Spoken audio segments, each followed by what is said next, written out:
She was 7 months pregnant when she collapsed in the rain, bleeding onto the pavement. Her husband stepped over her body to drive his mistress home. The baby died 3 days later because he refused to pay for the hospital treatment. He said she was faking the labor. He said she wanted attention. He was wrong. The child died from oxygen deprivation, infection, and neglect. And when she finally stood at her daughter's funeral, holding the urn he tried to smash on the ground, she made a promise to herself. She would never forgive him. She would never forget what he did. And she would take back everything she ever gave him, his money, his business, his future, his peace, every single piece of it. But this wasn't how her story began. 10 years earlier, Song Nanji was an orphan who believed love could save anyone. Song Nanji met Xie Linchuan when she had absolutely nothing to her name. No family to call, no home to return to, no money in her pockets. Just a small, battered food stall on a dirty street corner in Haicheng, selling cheap breakfast to construction workers at 5 in the morning. Steamed buns, fried dough, watery congee. She was 22 years old. He was 25, charming in a careless way and completely broke. He told her he had dreams.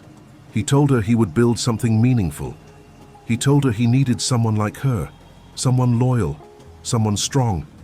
She believed every word he said. What she didn't know was that he had already married someone else the day before they met. A woman named Shen Yun, a professional scam artist who took his money and disappeared without a trace.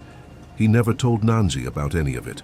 Instead, he proposed to her 3 months later with a fake marriage certificate he had purchased from a corrupt official. She thought it was real. She thought she was his legal wife. She worked 16-hour days to support him and his dreams. She sold her blood when money ran out.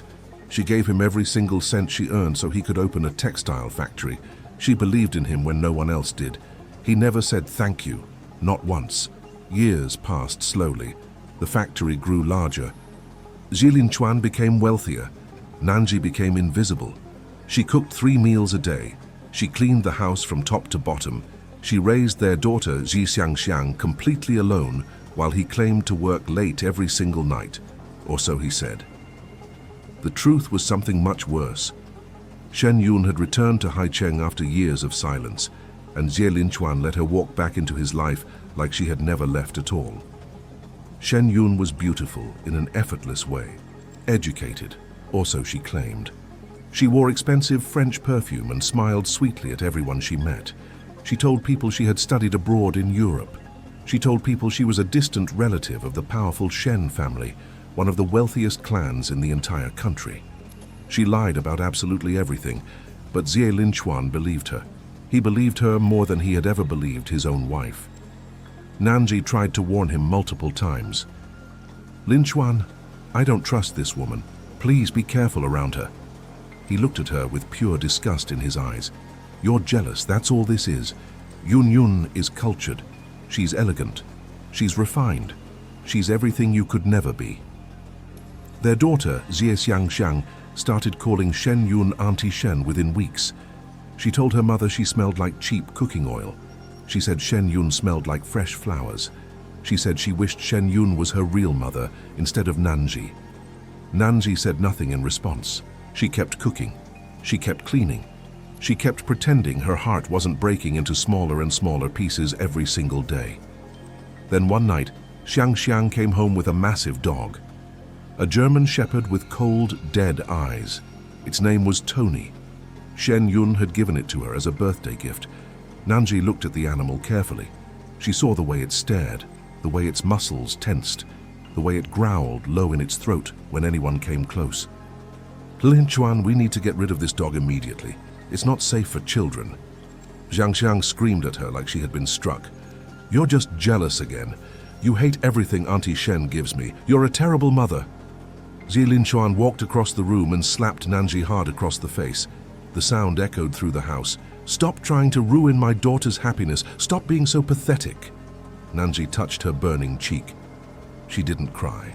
She had stopped crying years ago. Instead, she walked to the hospital alone and checked herself into the emergency room. She was 7 months pregnant with their second child. The doctor examined her carefully and told her the stress was extremely dangerous. The baby's heartbeat was weak and irregular. She needed complete rest. She needed peace and safety. She went home that night and found Zi Linchuan in the living room with Shen Yun, laughing loudly at something on television. Xiang Xiang was sitting on Shen Yun's lap, playfully calling her mommy as a joke. No one noticed Nanji standing in the doorway watching them. No one cared that she existed. That night, Nanji went to the bank first thing in the morning. She had been saving money in secret for years, every coin, every crumpled bill, hidden away in a private account that only she knew about. Enough money to leave, enough money to start over somewhere far away. But when she handed her passbook to the bank teller, her hands started shaking uncontrollably. The account was completely empty. Every single cent was gone. Zi Linchuan had somehow found the account. He had forged her signature. He had withdrawn absolutely everything. And he had used the money to buy Shen Yun a designer handbag worth tens of thousands of yuan. The teller showed her the withdrawal receipt. His signature was right there. Nanji stood in the middle of the bank and felt something inside her chest crack wide open. She didn't scream. She didn't collapse. She didn't cause a scene. She just walked home in complete silence and locked herself in the bathroom. She looked at her reflection in the cracked mirror. Her face was pale and hollow. Her eyes looked dead. She looked like a ghost of the person she used to be. She whispered to herself, barely audible, "I gave you 10 years of my life. I gave you everything I had. And you stole from me." The next morning, Xiang Xiang complained loudly about breakfast. "Mom, this tastes disgusting. Auntie Shen makes way better food than you ever could." Nanji said absolutely nothing. She went to her room and started packing a small suitcase. She didn't take much. Just a few clothes, some documents. She left the cheap wedding ring on the kitchen table. She left the fake marriage certificate on the bed. She threw all the family photos into the trash bin. But before she could walk out the front door, the pain started. Sharp, sudden, absolutely unbearable. She collapsed in the narrow hallway, clutching her swollen stomach. Blood pooled beneath her body, spreading across the floor. She screamed for help as loud as she could. Xiang Xiang walked past her without even stopping. She was too busy playing with Tony in the backyard. Nanji crawled to the phone with shaking hands. She dialed Zi Linchuan's number. "Linchuan, please, I'm begging you. The baby's coming early, but please help me." He hung up immediately without saying a single word. He was at an expensive business dinner with Shen Yun. She had convinced him that Nanji was faking the emergency again just to get attention. He believed her. He always believed her over his own wife. Nanji dragged herself to the street, leaving a trail of blood behind her. It was raining heavily, cold, dark, empty. She screamed for help until her throat went raw. No one stopped to help her. Cars drove past. People crossed the street to avoid her. She collapsed on the wet sidewalk, soaking in rain and blood, completely alone. She didn't know how long she lay there. Minutes, hours. Time stopped meaning anything. She lost consciousness. When she woke up, she was in a harsh hospital bed under fluorescent lights. A tired doctor was standing over her with a clipboard. "You're extremely lucky to be alive, but the baby..." Nanji already knew the answer. She felt the terrible emptiness inside her body. She felt the crushing weight of silence where life used to be. The doctor handed her an official death certificate with a government stamp. "I'm very sorry for your loss. We did absolutely everything we could to save the child." Nanji stared at the paper in her trembling hands. Her voice came out as barely a whisper. "Where is she now?" "In the morgue downstairs. You can see her when you're physically strong enough to walk." Nanji closed her eyes tightly. She wanted to scream until her lungs burst. She wanted to cry until there were no tears left. She wanted to die right there in that hospital bed. But instead, she felt something else rising inside her chest. Something cold, something dark, something unbreakable. Rage. Pure, silent, unbreakable rage. She didn't cry, not a single tear. She just lay there in that bed, staring at the stained ceiling, and made a decision that would change everything. She would leave this place. She would disappear completely. And she would make absolutely sure that Zi Linchuan and Shen Yun would never, ever forget what they had done to her and her child. 3 long days later, Nanji was finally discharged from the hospital. She could barely walk without support. Her body was weak and broken. Her mind felt completely numb. But she didn't go home to that house. Instead, she went directly to the cold morgue and held her daughter for the first time. And the last time she would ever hold her. The baby was so impossibly small, so perfectly still, so heartbreakingly perfect in every way. Nanji whispered to her daughter's tiny body, "I'm so sorry I couldn't protect you from him. I'm so sorry I let him do this to us both." She arranged a funeral service, a small, quiet one, just her and a few strangers who worked at the funeral home. She didn't invite Zi Linchuan. She didn't tell him where the service would be held. She wanted him to feel absolutely nothing. She wanted him to be completely erased from this sacred moment. But he found out anyway through Shen Yun's connections. He showed up at the funeral home with Shen Yun hanging on his arm and Xiang Xiang trailing behind them. He walked into the quiet ceremony like he had every right to be there. Shen Yun was wearing an expensive black dress and smiling sweetly at the funeral staff. Xiang Xiang looked bored and annoyed to be there. Zi Linchuan looked directly at Nanji and actually laughed out loud. "What kind of sick, twisted game are you playing now? Where's the baby? You think you can manipulate me with a fake funeral?" Nanji stared at him with completely empty eyes. Her voice was flat, dead, hollow. "Our daughter is dead. You killed her with your neglect. Stop lying to everyone here. Xiang Xiang saw you leave the hospital with the baby in your arms. You're hiding her somewhere to punish me." Shen Yun stepped forward dramatically, her voice dripping with fake concern and false sympathy. "Sister Nanji, I understand you're very upset with Lin Chuan, but this is going too far. Holding a funeral for a living child, that's deeply cursed. That's truly evil." Nanji didn't move a single muscle. She just pointed at the small urn sitting on the altar in front of them. "This is our daughter. Look at what's left of her." Zi Linchuan's face twisted with pure rage. He crossed the room in 3 steps, grabbed the urn with both hands and tried to smash it violently on the ground. Nanji screamed and fought him desperately. The urn fell from both their hands. Fine grey ashes scattered across the polished floor in every direction.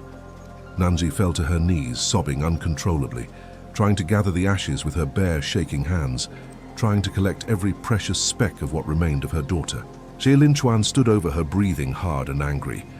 "You're completely insane. You've always been insane since the day I met you." A man's deep voice cut sharply through the air. "Get away from her immediately." Nanji looked up through her tears. A tall man in an expensive tailored suit was standing in the doorway of the funeral home. He was flanked by professional bodyguards in black. His face was cold and controlled. His eyes were razor sharp. He walked straight to Nanji and gently helped her to her feet with careful hands. "Are you hurt anywhere?" Nanji shook her head silently. She didn't know who this man was, but for some reason she felt safe for the first time in years. Truly safe. The man turned slowly to face Zi Linchuan. "You're absolutely pathetic. You don't deserve to breathe the same air as her." Zi Linchuan tried to argue back, but the man raised one hand. Immediately, security guards appeared from nowhere and physically dragged Zi Linchuan toward the exit. Shen Yun screamed dramatically. Xiang Xiang started crying, but absolutely no one cared about any of them. The man looked at Nanji with gentle eyes. "My name is Shen Zheng. I'm your older brother, and I'm here to take you home where you belong." Nanji's entire world tilted sideways. She didn't understand what he was saying. She had no family anywhere. She had been an orphan her entire life since she could remember. Shen Zheng smiled gently and kindly. "You were taken from our family when you were only 5 years old. We've been searching for you desperately for 20 long years. You're the eldest daughter of the Shen family. You're one of the most powerful people in this entire country, and I promise you, no one will ever hurt you again."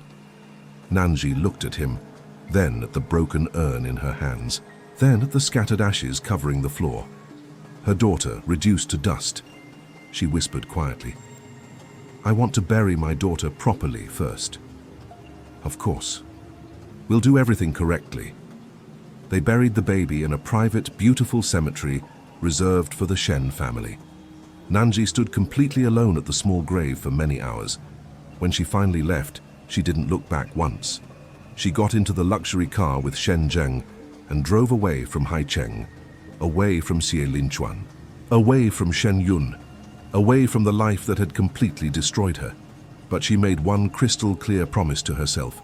She would return to this city, and when she did, she would take absolutely everything from him. Several weeks passed slowly.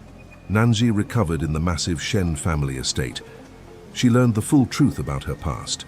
She was the sole heiress to a multi-billion-dollar business empire. Her father, Chairman Shen, actually wept when he first saw her face.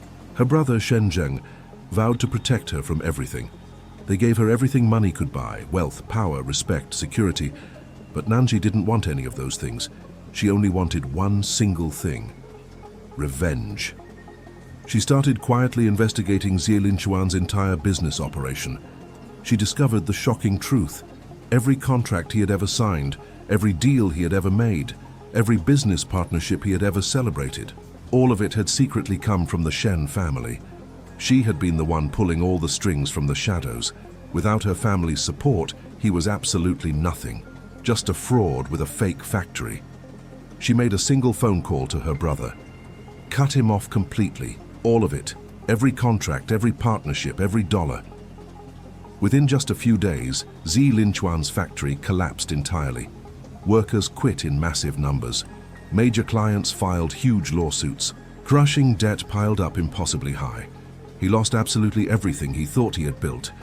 Nanji watched from a safe distance. She felt nothing inside. No satisfaction, no guilt, no joy. Just cold, silent, perfect justice. She didn't know it yet, but the worst was still coming for all of them. Meanwhile, something else was happening. Xiang Xiang had been bitten by Tony, the dog Shen Yun had given her. The bite was severe, deep. The tendons in her right hand were completely severed. The doctors said there would be permanent damage. Xiang Xiang cried every single night in the hospital. "I want my mom. I want mom to come back." Xie Linchuan had no answer for her. He had tried calling Nanji hundreds of times. She never answered once. He had gone to the Shen family estate and been turned away at the gate by armed guards. He had begged.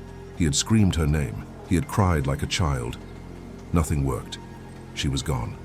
Shen Yun had completely disappeared from his life too.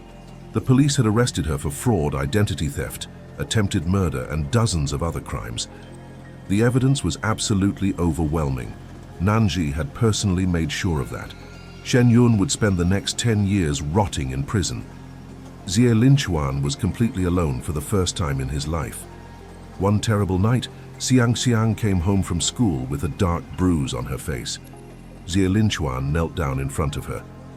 "What happened to you?" "Kids at school. They said Mom abandoned us because we're terrible people. They said Mom is rich now and doesn't need us anymore. They said we deserved it." Xie Linchuan's voice broke completely. "That's not true at all. Your mom loved us. Then why did she leave us behind?" Xie Linchuan had no answer. He pulled Xiang Xiang into his arms and held her tightly while she sobbed.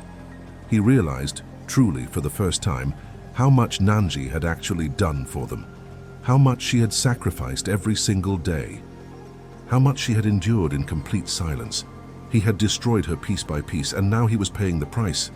Xie Linchuan's life fell apart slowly at first, then all at once like a building collapsing. His factory declared complete bankruptcy within just 2 weeks. The house was seized by the bank to pay mounting debts. His expensive car was repossessed in the middle of the night. He and Xiang Xiang moved into a cramped, moldy apartment on the very edge of Haicheng. The electricity was unreliable and cut out randomly. The water was always ice cold. Xiang Xiang cried herself to sleep every single night. "Dad, I want to go home. I want Mom to come back." Xie Linchuan had no answer for his daughter. He had tried calling Nanji over 100 times. She never picked up even once. He had gone to the Shen family estate multiple times and been turned away at the gate by security. He had begged loudly. He had screamed until his voice was raw. He had cried in front of strangers. Nothing worked at all. Shen Yun had disappeared completely. The police had arrested her for fraud, identity theft, and attempted murder. The evidence was overwhelming and undeniable. Nanji had made absolutely sure of it. Shen Yun would spend the next decade in prison paying for what she did. Xie Linchuan was completely alone. One night, Xiang came home from school with a fresh bruise on her young face. Jie Linchuan knelt down in front of her immediately. "What happened to you?" "Kids at school. They said Mom abandoned us because we're bad people. They said Mom is incredibly rich now and doesn't need us anymore." Jie Linchuan's voice broke into pieces. "That's not true.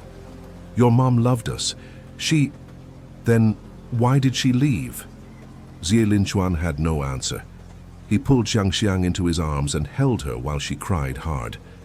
He realized truly for the first time how much Nanji had done for them, how much she had sacrificed, how much she had endured in complete silence. He had destroyed her, and now he was paying the terrible price. Meanwhile, Nanji was rebuilding herself from nothing. She attended important business meetings. She learned how to manage the enormous Shen group. She wore expensive designer clothes and smiled politely at strangers. But inside she felt completely hollow, empty, like a shell of the person she used to be. One day, a man approached her at a charity gala. He was tall, handsome, and quietly confident. His name was Lu Yan. "Miss Shen, it's been a very long time." Nanji looked at him, genuinely confused. "Do I know you from somewhere?" Lu Yan smiled warmly. "We were betrothed as children, before you were taken from your family. I've been waiting for you ever since that day." Nanji didn't know what to say. She had no memory of him at all, but something in his eyes made her feel safe, seen, valued, respected. He didn't push her. He didn't demand anything. He just stayed quietly by her side. And slowly, carefully, Nanji began to heal. Lu Yan taught her how to cook without burning herself. He made her laugh for the first time in years. He held her gently when she cried. He never asked about Jie Linchuan. He never asked about the dead baby. He just loved her quietly, patiently, without any conditions. Nanji started to believe she could actually be happy again. But Jie Linchuan wouldn't let her go. He showed up at the Shen estate one rainy night, soaking wet from the storm. The guards tried to stop him, but he pushed past them desperately and fell to his knees in front of the massive gate. "Nanji, please, I'm begging you. Just let me see you one more time." Nanji stood at the window high above, watching him kneel in the rain. Her brother stood beside her silently. "Do you want me to have him removed by force?" Nanji was silent for a very long time. Then she shook her head slowly. "No, let him stay there. Let him feel exactly what I felt that night." Jie Linchuan stayed outside all night long. He didn't eat. He didn't sleep. He just knelt in the freezing rain, waiting desperately. When morning finally came, Nanji walked out. She stood in front of him, her face completely cold. "What do you want from me?" Jie Linchuan looked up at her with red, swollen eyes. His voice was completely broken. "I'm sorry. I'm so sorry. I know I don't deserve your forgiveness. But please, Xiang needs you. She's sick. She's been calling your name every night. She misses you terribly." Nanji felt a sharp pain in her chest. She had tried so hard to forget Xiang, to erase the memory of her daughter's cruel words. But she couldn't do it. "I'll see her, once, and then you'll never contact me again." Jie Linchuan nodded, tears streaming down his face. "Thank you. Thank you so much." Nanji went to the hospital the next day. Xiang was lying in a small bed, pale and weak. When she saw Nanji, her eyes immediately filled with tears. "Mum, I'm sorry, I'm so sorry, I was wrong. I should have listened to you, I should have been a better daughter." Nanji stood at the foot of the bed, her face completely unreadable. "You're 9 years old, Xiang. You're not a baby anymore. Some things can be forgiven, but some things can't be undone. Your sister is dead, and nothing you say will ever bring her back." Xiang sobbed uncontrollably. I know. I just want you to know, I'm sorry. I'll spend the rest of my life making it up to you." Nanji's voice was soft but absolutely firm. "You don't need to make it up to me. You just need to grow up and be better than your father ever was." She turned and walked out of the hospital room. She didn't look back. Jie Linchuan chased after her desperately. "Nanji, please. I know I don't deserve it, but..." Nanji stopped and turned to face him. Her eyes were pure ice. "You're right. You don't deserve anything. But I'm not doing this for you. I'm doing it for Xiang. I'll pay for her medical bills. I'll make sure she has everything she needs. But you and I are done. Forever." She walked away. And this time, Linchuan didn't follow her. Months passed. Nanji's life changed completely. She learned to smile again. She learned to trust again. Lu Yan was patient with her. He never rushed her. He just loved her quietly and consistently. One day he took her to a jewelry store. "Pick anything you want." Nanji looked at the sparkling rings. "I don't need anything expensive." "You deserve everything." He bought her a ring worth millions. But what mattered wasn't the price. It was the way he looked at her when he put it on her finger. "Song Nanji, will you marry me?" Nanji looked at him, and for the first time since losing her baby, she felt something warm in her chest. Yes, the wedding was planned. It would be grand, beautiful, everything she had dreamed of as a young woman. White roses everywhere, a crystal chandelier, a dress that cost more than Linchuan's entire factory. But on the day of the wedding photo shoot, something terrible happened. Shen Yun had escaped from prison during a transfer. She had found out where Nanji was, and she came with a knife, driven by pure hatred. "You ruined my life! You took everything from me!" She lunged at Nanji with the blade. But before it could reach her, someone stepped between them, Linchuan. The knife plunged deep into his chest. He gasped and fell to the ground hard. Blood poured from the wound. Nanji stared at him, frozen in shock. "Why?" Linchuan smiled weakly, blood on his lips. "Because I owe you. I owe you everything, and I'll never be able to repay it. But this is the least I can do." Security rushed in and dragged Shen Yun away, screaming. Paramedics arrived and took Linchuan to the hospital. Nanji stood there completely numb. Lu Yan held her hand tightly. "Are you okay?" Nanji nodded slowly. But she wasn't. She didn't know what she felt. Anger. Pity. Nothing. Later that evening, Lu Yan visited Linchuan in the hospital. The man was lying in bed, pale and weak, with tubes and machines connected to his body. "You saved her. I'll give you that. But it doesn't change what you did." Linchuan nodded slowly, his voice barely a whisper. "I know. I don't expect forgiveness. I just want her to be happy." Lu Yan leaned in close. "Then leave her alone. Forever. That's the only thing you can do for her now." Linchuan closed his eyes, and he nodded in agreement. The wedding continued as planned. Nanji walked down the aisle in a stunning white dress. She said her vows clearly. She kissed Lu Yan, and when the ceremony ended, she didn't look back at her past. A year later, Nanji gave birth to a healthy baby girl. She held her daughter in her arms and whispered softly, "You're safe now. No one will ever hurt you. I promise." Somewhere in Haicheng, Linchuan stood outside the Shen estate, watching from a distance. He saw Nanji smiling. He saw her family. He saw her happiness. And he walked away quietly. He didn't cry. He didn't beg. He just disappeared into the crowd of the city. Nanji never saw him again, and she didn't need to. She had won, not by screaming, not by breaking, but by surviving, by choosing herself, by choosing her future over her past.